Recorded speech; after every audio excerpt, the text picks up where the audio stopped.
Au sommaire, Farba Senghor, délogé ce matin de son domicile par la gendarmerie, le chargé de la propagande du PDS n'a pas honoré ses mois de loyer. La libération des étudiants arrêtés, c'est ce que demandent certains de leurs camarades de l'UCAD, mais ils soutiennent que les vrais auteurs de jets de pierre sur le cortège présidentiel doivent être punis. Modou Diagne Fada réagit sur cette affaire. L'ancien dirigeant du mouvement étudiant dit ne pas cautionner les jets de pierre, mais il comprend le comportement des étudiants. Vous entendrez le député du PDS dans ce journal. Affaire Mamadou Diop, le procès des policiers présumés auteurs de la mort de cet étudiant renvoyé au 8 octobre prochain. Et dans l'affaire qui oppose Barthélémy Diaz au propriétaire de régies publicitaires, le procès a été renvoyé au 1er septembre prochain. L'actualité internationale présentée dans ce midi par Ismaïla Kamara. Bonjour Ismaïla. Bonjour Antoine. Les titres. Côte d'Ivoire, les pro-Ouattara incriminés dans les violences entre 2010 et 2011 doivent être jugés par la CPI. C'est une urgence pour l'ONG Human Rights Watch. Médecin Akpom Bessi retrouve la liberté. La police française a levé la garde à vue du directeur de cabinet du président gabonais Ali Bongo Ondimba. Libreville condamne cet acte. Le sport avec Chef Tidiane Diagne. Bonjour Chef. Bonjour Antoine Diouf. Début octobre prochain, date retenue pour l'ouverture de la saison de lutte. Le président du CNG fait actuellement face à la presse. Les conseils de l'âge Ousseynou Diouf à Aliou Cissé. Il appelle à soutenir aussi le sélectionneur des Lions. Vous l'entendrez dans ce journal. Basketball, les équipes nationales féminines et masculines en préparation pour les compétitions africaines maintiennent le cap pour le développement aux alentours de 12h15. Le dossier du jour sur le port du brassard rouge. Cette méthode de lutte n'est visiblement pas efficace. Syndicats, patronat et inspecteurs du travail se livrent. Et puis, à la lumière de ce qui s'est passé à l'université lors de la visite du président Macky Sall et au vu de la série d'arrestations d'étudiants, nous parlons à nouveau de la politisation de l'espace universitaire. Comment l'éviter? Point de vue vers 12h30. Bienvenue à toutes et à tous. Mesdames, Messieurs, bonjour. Jour inoubliable pour Farba Senghor, le chargé de la propagande du PDS, a été expulsé de son domicile ce matin pour défaut de paiement de loyer. Il avait été assigné en justice par son bailleur aux abords de la maison où habite Farba Senghor. Il y avait la gendarmerie qui veillait au grain. Sofana Tambaye nous raconte le scénario. À la plage de CAO, les quelques rares présents font des... Sornana Tambaye que nous allons retrouver dans quelques instants. Elle était donc au domicile de Farba Senghor. Farba Senghor donc délogé de son domicile ce matin pour défaut de paiement. Tous les accès menant au domicile de Farba Senghor à la cité Biagui sont bloqués par les gendarmes. Ils sont plus d'une dizaine devant et dans l'enceinte de la maison. Eux tous ont reçu le même ordre. Personne n'entre et personne ne sort. D'ailleurs, inutile d'insister. Aucune autre information n'a filtré. Mais nous avons pu savoir que le responsable libéral est délogé pour plusieurs mois d'arriérés de loyer. La propriétaire du nom de Awassal a été en justice. Et voilà le résultat. La Maison Blanche a 2 étages avec une case en surplomb se vide de son contenu au fil des heures. Un coup d'œil au-delà de la camionnette bleue de la gendarmerie nous permet d'apercevoir du mobilier déposé pêle-mêle à l'entrée principale. Table de chevet, matelas jaunis par le temps, fauteuil à moitié usé, lit, commode et plusieurs autres matériels de maison. Sur la ruelle, jouxtant la demeure, un camion de déménagement charge tout ce matériel laissé au dehors. Les va-et-vient des gendarmes ne cessent, mais le responsable libéral, lui, est loin de nos yeux. Le seul élément qui laisse deviner la présence de la famille, c'est le linge qui flotte sur la terrasse. Dans le quartier, tout est calme, même le voisinage semble ignorer ce qui se passe. Farba Senghor doit à son bailleur 4 mois d'arriérés de salaire. Nous en parlions dans nos éditions du matin. Les corps des 2 pêcheurs morts par noyade dans le village de Banou, dans le département de Séyou, ont été finalement retrouvés. C'est après d'intenses recherches menées par les sapeurs-pompiers et les populations. Les corps ont été remis aux parents pour inhumation. 12h05, vous suivez le grand journal. Sur RFM au moins, on a des informations sûres et utiles. RFM, la radio de toute l'actualité. Les 4 étudiants arrêtés après la visite du président Macky Sall à l'université sont toujours entre les mains de la police au commissariat central de Dakar et selon nos sources, leur garde à vue pourrait être prolongée. À l'université Cheikh Anta Diop de Dakar, des étudiants justement demandent la libération de leurs camarades arrêtés. D'après eux, leur place ce n'est pas la prison. Cependant, ils sont d'accord qu'il y ait des sanctions contre les vrais coupables de jet de pierre. Reportage Mamadou Amardion. Campus social de l'UCAD témoin de l'histoire, l'accueil historique d'un chef d'État après les indépendances, mais aussi un caillassage mémorable du cortège présidentiel, un fond de contraste ponctué par des arrestations et des recherches d'étudiants responsables des jets de pierre sur la première institution de la République. Hassan Balo est étudiant, il prône la libération de ses camarades. Je demande que l'État vraiment les libère quand même, vraiment. Je sais qu'ils ne sont pas à leur propre gré en réalité. Hassan va plus loin. Si on s'est arrêté comme ça ou bien avec un procès, parce que nous on ne les attend pas, parce que les examens sont en train de se dérouler en ce moment-là. Et si jamais ils ratent cela, je pense qu'ils sont obligés de reprendre l'année prochaine. Et si je suis en point d'accord sur ça, là je suis désolé. Ces étudiants ne sont pas contre les sanctions à l'égard du fauteurs de troubles. Jérémy Bassène est de cet avis. Ils méritent peut-être une sanction pour ce qu'ils ont fait, mais la prison, c'est un peu trop. C'est un peu trop. Un peu de discipline, mais pas trop sévère. Des fauteurs de troubles, des coupables, de vrais coupables, encore faut-il en trouver. Awanyaï, étudiante, dégage la sérénité, mais elle prévient. Parfois, ils se trompent d'individu. L'année dernière, mon camarade a été victime de cela. Alors que nous étions dans l'amphi, par la suite, on l'a arrêté comme ça, alors qu'il était parti dans sa chambre pour se reposer seulement. Il est innocent. Il était purement. Cas de l'UCAD, les étudiants rencontrés sont loin d'avoir peur des arrestations. Pour eux, il faut juste sanctionner les vrais coupables et laisser les étudiants acquérir du savoir. L'ancien dirigeant du mouvement étudiant Modou Diagne Fada se prononce sur les jets de pierre contre le cortège du président de la République à l'université de Dakar. Il ne cautionne pas le comportement des étudiants, même s'il dit les comprendre.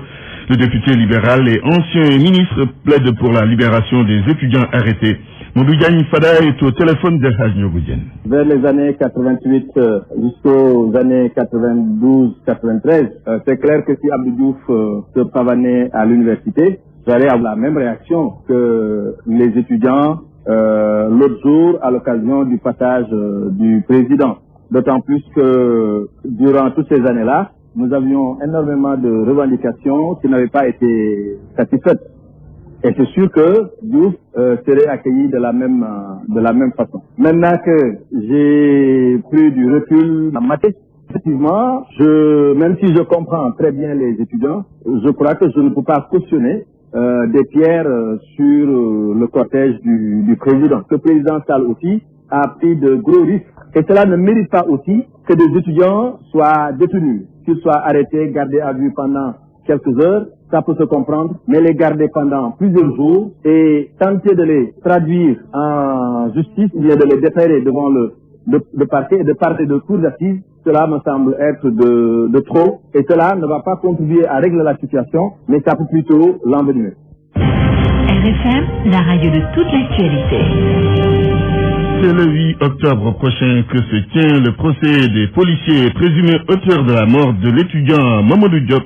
L'audience qui était annoncée pour aujourd'hui n'a pu se tenir. Les avocats de la famille dénoncent ce qu'ils appellent le laxisme de la justice. Les parents de Mamadou Diop qui viennent de Mbour jugent inquiétant le mutisme des autorités. Nafissa Toussila, tout de suite. Tribunal correctionnel de Dakar, salle 4, 10h25. Les avocats de la famille de feu Mamadou Diop, maître Hassan Diomandia et maître Abdoulaye Tine se rapprochent du juge correctionnel. C'est tout surpris qu'il se retourne vers le père de Mamadou Diop. Ma réaction est une immense déception vis-à-vis du déroulement de l'affaire. Et curieusement, on nous dit que finalement l'affaire sera évoquée le 8 octobre.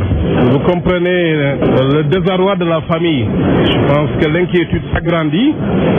On a le sentiment que cette affaire ne sera jamais jugée. L'affaire Mamadou Diop n'a pas été enrôlée dans les dossiers de ce 4 août. Les présumés coupables, eux aussi, aussi absent. On nous dit que c'est un problème de chambre, mais toujours est-il que l'affaire aurait dû au moins être évoquée aujourd'hui et qu'on renvoie après à l'audience du 8.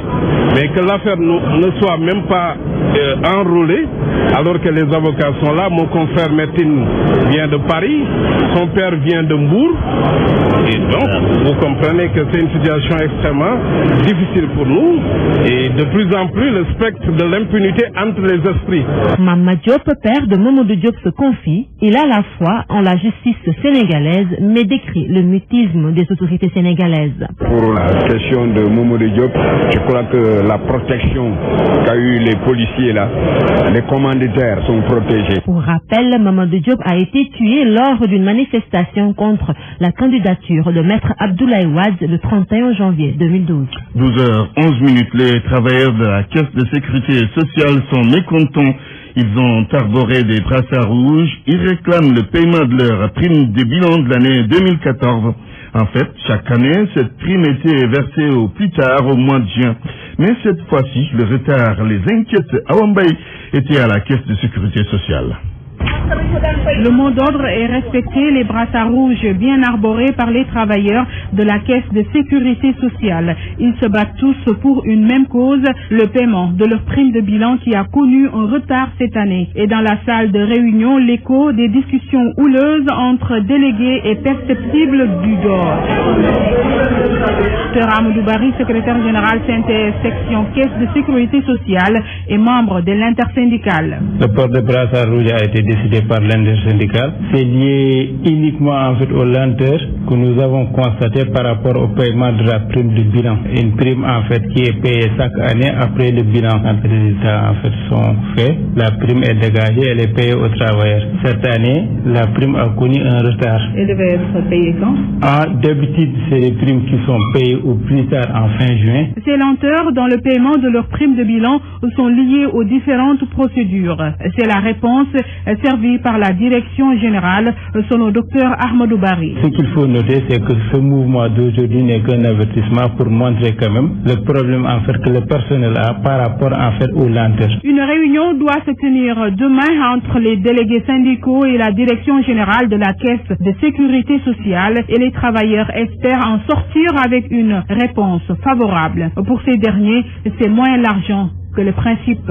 Et le mini-dossier de ce journal porte sur cette méthode de lutte, le port de brassard rouge, théorisé par l'ancien président Abdoulaye Wade, une dizaine d'années après. Syndicalistes, patrons d'entreprises et inspecteurs du travail évaluent. Cette méthode n'a pas eu forcément l'effet escompté. Mohamed Ali Mouba. Pour Sidi Ndiaye, le secrétaire général de la Confédération générale des travailleurs du Sénégal, le port du brassard rouge n'a pas été inutile. Bien au contraire, il a permis de créer chez le travailleur la culture de la contestation responsable. Mais au moins ça a le mérite de poser les difficultés. Et comme je vous l'ai dit, au plan national, vous voyez pas un peu partout maintenant, il y a des mouvements qui se forment. Donc je crois que le système, comme on dit, un problème posé est à moitié réglé. Je pense que c'est dans ce cadre qu'il faut le prendre. Gorekaou ne partage pas cet avis. Il est responsable à la Confédération nationale des employeurs du Sénégal. Pour lui, l'idée qui sous-tendait le port du brassard rouge a été dévoyée. Aujourd'hui, ce qu'on voit, c'est que ça a tendance à se banaliser. Et l'idée de base qui était d'exprimer son sentiment et peut-être d'amener l'employeur ou autre vis-à-vis à discuter, cette idée-là est faussée maintenant. Je crois qu'il faudrait, en tout cas dans le monde du travail, revenir à des formes d'expression qui ne gênent pas l'entreprise. L'inspecteur du travail, Mansour Fall, n'est pas sûr non plus que l'effet escompté a été atteint. Ça fait 10 ans, sinon même plus, que les salariés arborent des brassards rouges.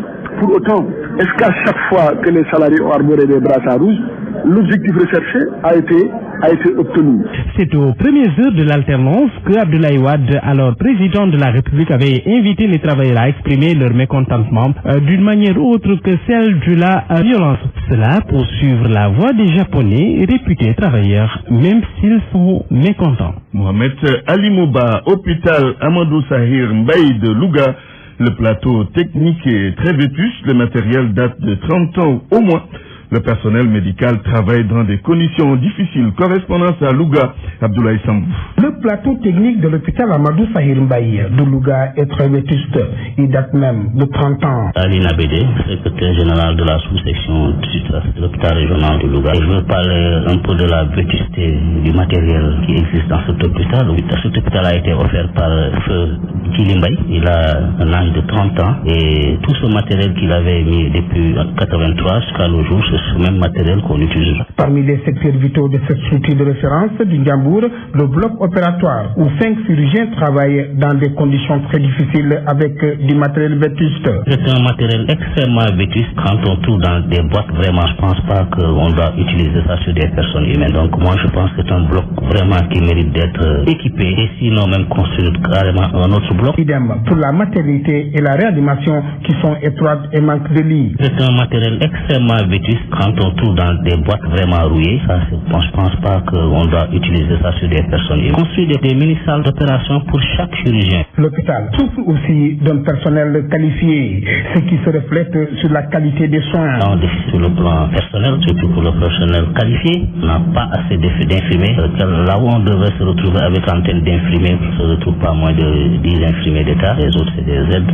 C'est extrêmement déplorable. Des investissements sont donc nécessaires dans ce circuit sanitaire où la direction a fait des efforts considérables dans la prise en charge du personnel soignant. Abdoulaye Sambou-Louga, RFM. Agriculture, la fin de la campagne rizicole s'annonce difficile pour les producteurs de Donaï. Ils ne parviennent pas à récolter le riz. C'est que dans tout le département de Podor, il n'y a que 3 moissonneuses à l'Ousseinou Diagne. Prévue pour une durée de 3 mois, la campagne rizicole de contre-saison chaude est à son 5e mois pour plus de 500 ménages dans le village de Donaï. Ces producteurs qui avaient emblasé 160 hectares ont toutes les peines du monde à récolter depuis la mi-juin. Selon Sylvain Etienne, qui porte la parole du collectif des présidents du GIE, le manque de moissonneuses est le principal problème auquel ils sont confrontés. Dans tout le département de Podor, il n'existe en tout et pour tout que 3 unités. Ils ont même dû faire plus de 100 km pour en trouver une à Agelao. Mais depuis son arrivée ce samedi, la machine ne peut entrer en activité à cause d'une forte pluie tombée le samedi et qui a fini par remplir les parcelles. La machine d'ailleurs est en ce moment même stationnée dans les locaux de la délégation de la SAED à Nyanga. Une situation qui s'ajoute aux contraintes vécues depuis le début de la campagne, une campagne marquée par de nombreuses pannes de motopompes, neuves pourtant remises dans le cadre du PRACAS. Les paysans ont tout simplement alors fini par retirer ces GMP pour les remplacer par de vieilles octroyées entre 2011 et 2012 par Feu Amassal, alors ministre de l'Agriculture sous le régime d'Abdoulaye Wade. Richard Toll, c'est Miguel RFM. L'actualité internationale. L'actualité internationale. La Guinée d'abord. La police recherche activement un député du parti de Cellou Dalein Diallo. Il s'appelle Ousmane Gaoul Diallo. Son domicile a été perquisitionné hier par la police. La veille, des personnes avaient fait du porte-à-porte dans son quartier pour le trouver, mais sans succès. Selon le député, le pouvoir lui en veut pour ses prises de position. Antoine Diouf. Le directeur de cabinet du président Ali Bongo hume l'air de la liberté. Sa garde à vue a été levée par la police française. Mexin Akron-Bessi a été relâché par la police française, poursuivi pour corruption d'agents publics étrangers. Le directeur de cabinet du président Ali Bongo a été placé en garde à vue à Nanterre, près de Paris. Dans un communiqué, la présidence gabonaise condamne de Libreville Yves Antonio Roula. En plus de déplorer la garde à vue du directeur de cabinet du chef de l'État qui se trouvait en France dans le cadre d'une mission officielle, le communiqué de la présidence du Gabon condamne cet acte qui, selon les termes du communiqué, porte sur une affaire qui ne présente aucun lien avec les fonctions de directeur de cabinet. Selon la partie gabonaise, cela fait l'objet d'une mise en scène dont le seul but était d'humilier l'intéressé et porter un coup à la République gabonaise. En effet, après la mise sur écoute du chef de l'État par les autorités françaises depuis Paris, l'immobilisation de l'avion de la présidence de la République en mars dernier en France, le palais du bord de mer à Libreville estime que cette énième affaire viole les principes fondamentaux et les pratiques du droit international.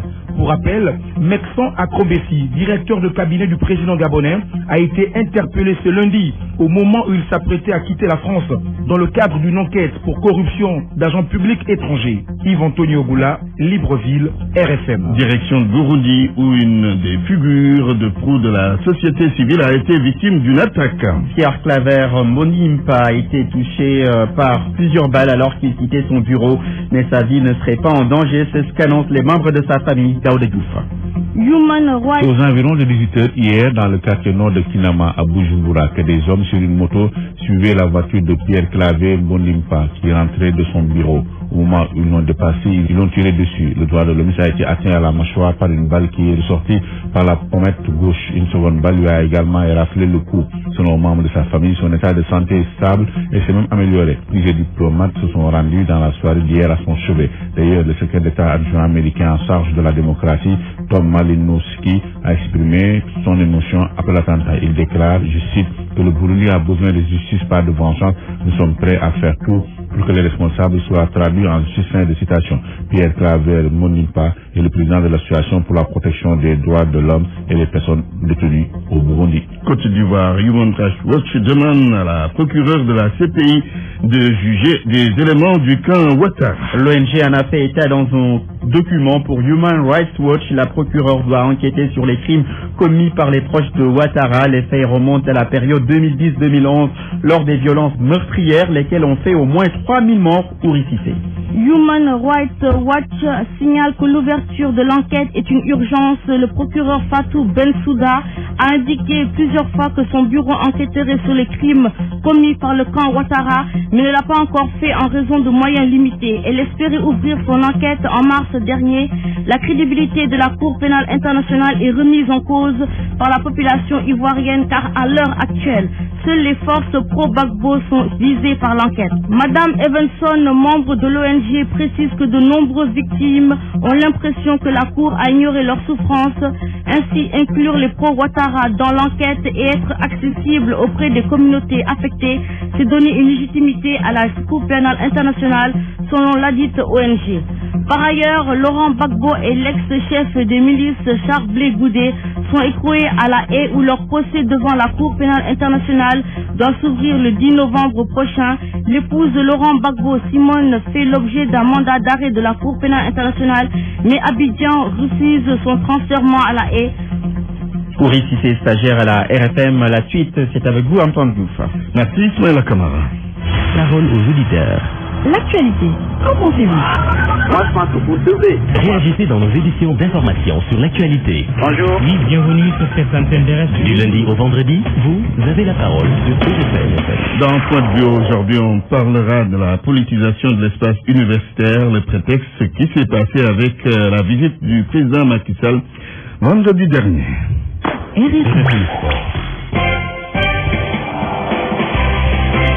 Cher Tigane Diagne, rebonjour. Bonjour Antoine Diouf. Football en ouverture de cette page des sports avec la Casamance en tout cas qui est bien placée au niveau national. On va même dire la Casamance naturelle en cadet, en junior et en senior, une performance qui s'expliquerait par le travail chez les petites catégories, mais aussi la disponibilité d'espace pour jouer tout simplement au football. Ce sont là donc les analyses, plutôt l'analyse faite par le doyen Ablayo pour louer le mérite du football casamancé. Nous l'écoutons. Le travail très poussé du côté de la petite catégorie qui est à hauteur d'une institution, je vais le rappeler, parce que du côté de la Casamance, la petite catégorie a toujours été une priorité. Tenez, on parle des juniors du Casasport qui viennent jouer la finale de la Coupe du Sénégal, des seniors qui viennent jouer la finale de la Coupe du Sénégal, mais aussi il y a les juniors filles qui sont en demi-finale de Coupe du Sénégal. Alors, la petite catégorie, s'y ajoute que travailler avec la petite catégorie me paraît beaucoup plus approprié du côté des localités éloignées de Dakar, parce que nous avancions que la mort du football à Dakar est programmée dans les prochaines années parce qu'il n'y a plus d'espace. Il y a de l'espace de ce côté. Même si vous regardez avec les juniors, qui vient rencontrer par exemple le Casasport, c'est le Narguet, donc une équipe de Saint-Louis. Alors je reste avec la Casamance, qui a beaucoup travaillé avec la petite catégorie. Et là, deuxième finale de la Coupe du Sénégal, la Casamance s'était présentée avec une équipe composée en majorité de joueurs qui venaient de s'épanouir. Nous sommes déjà en 1962. Ce sont les fruits d'un travail forcené du côté de la petite catégorie. Et d'ailleurs, c'est un exemple, je crois, pour tous les Sénégalais. Alors, s'occuper de la petite catégorie, c'est un geste naturel du côté des Casamance. C'est Demba Ramata qui a eu à s'en écouter, et tant d'autres vous direz, bon, c'est parce que j'ai bénéficié, moi, de la même assistance. Et voilà comment ce réflexe m'est venu d'aller du côté de la petite catégorie. Et pendant longtemps, ce sera encore comme ça, puisqu'il y a encore de l'espace en Casamance. Il n'y a pas beaucoup d'équipes et de première et de deuxième division. Donc l'infrastructure devient disponible pour tout le monde. Au résultat, on trouve des Casamassés qui émergent au niveau de la petite catégorie et qui arrivent finalement à s'imposer au plus haut niveau, puisque là aussi ils sont au plus haut niveau, finale de Coupe du Sénégal de football, après avoir... Antoine, nos affiches des finales de la Coupe du Sénégal ce vendredi au stade Demba Diop en cadet, c'est Ducasse de Sédhiou, un club casamancé qui va jouer contre Agel de Rufisque. En junior, c'est le Casa Sport qui a placé son équipe et fera face à Ndarguet de Saint-Louis. Et puis en senior, c'est le Casa Sport qui revient cette fois-ci pour croiser Génération Foot en centre de formation, Antoine. El Hadj Ousseynou Diouf réitère son soutien à Aliou Cissé, c'est l'entraîneur des Lions du football. L'ancien attaquant des Lions demande aux techniciens de rester intelligent dans son management pour mener à bien la mission qui lui est confiée. Et la Ousseynou Diouf en marge du congrès du CIO en Malaisie qui s'est tenu hier, des propos recueillis par Mamoudi Brakan. J'ai envie qu'il réussisse, mais je lui donne des conseils malgré tout ça, mais je ne suis pas très près de lui. Être son collaborateur. Mais je lui donne des conseils, je suis là, je suis en train de jouer au football encore, je me concentre sur mon football, mais quand l'équipe de Sénégal joue, ou quand il faut parler de tactique, comme ça je regarde les matchs, je lui parle de ce qui va pas, et tout ça, je lui donnerai des conseils, parce que c'est quelqu'un aujourd'hui qui a travaillé dur pour être là où il est, mais il faut qu'il sache aussi que c'est les Sénégalais qui l'ont mis là-bas. Il y a si j'ai un conseil à lui donner, c'est d'être près des journalistes aussi, parce que il y a des journalistes qui me l'ont dit aujourd'hui, avant-hier, tu ne peux rien faire sans les journalistes, et surtout de travailler avec les journalistes sénégalais, parce que c'est les Sénégalais, et s'il est là-bas aussi, les journalistes sont pour quelque chose. C'est pas la fédération qui l'a mis directement, parce que si on regarde, la fédération voulait personne de 2002. Et aujourd'hui, ce que j'ai à dire à Aliou Cissé, c'est que quand tu meurs avec tes propres armes, et avec tes propres idées, convictions. Maintenant, fais les choses que tu sens, que tu sais que c'est des choses à faire, et keep it up. Oui, alors, la réussite pour Aliou Cissé, ce serait quoi? Qualifier, se qualifier à la prochaine CAN, à la prochaine Coupe du Monde, ce serait quoi? Ça c'est primordial, ce qui est normal, mais je crois qu'aujourd'hui, sa première réussite, c'est de faire une équipe. Et puis, Pape Modou Sougou en Angleterre, l'international sénégalais rejoint chez Sheffield Wednesday, club de deuxième division pour 2 ans. Pape Modou Sougou est parti libre de l'Olympique de Marseille, Antoine. Lutte avec frappe, le CNG fixe la date de la prochaine rentrée. C'est le 1er octobre prochain pour l'entame de la saison de lutte 2015-2016. À cet instant précis, le président du CNG, le Dr Anissar, fait face à la presse. C'est à l'occasion du club de la presse organisé par l'Association nationale de la presse sportive. Les autres actualités. Le basketball exactement, et nous parlons des Lions qui se sont entraînés ce matin au stadium Marius Ndiaye. Ils doivent en principe jouer cet après-midi contre l'équipe nationale junior masculine du Sénégal. Pour rappel, les Lions du basketball préparent les Jeux africains et l'afro-basket. C'est prévu donc à Yaoundé au Cameroun. Les Lions du basket, eux, sont en pleine préparation à Dakar. Ils continuent donc cette préparation. Notez que nos Lions vont participer au championnat d'Afrique de basketball, afro-basket communément appelé ainsi, à partir du 19 août prochain. Ce sera en Tunisie. Ils s'entraînent dans l'après-midi au stadium Marius Ndiaye, mais ce sera à huis clos, c'est-à-dire sans la présence des journalistes. Ouais. Merci, cher Tidiane Diagne, pour cette page des sports.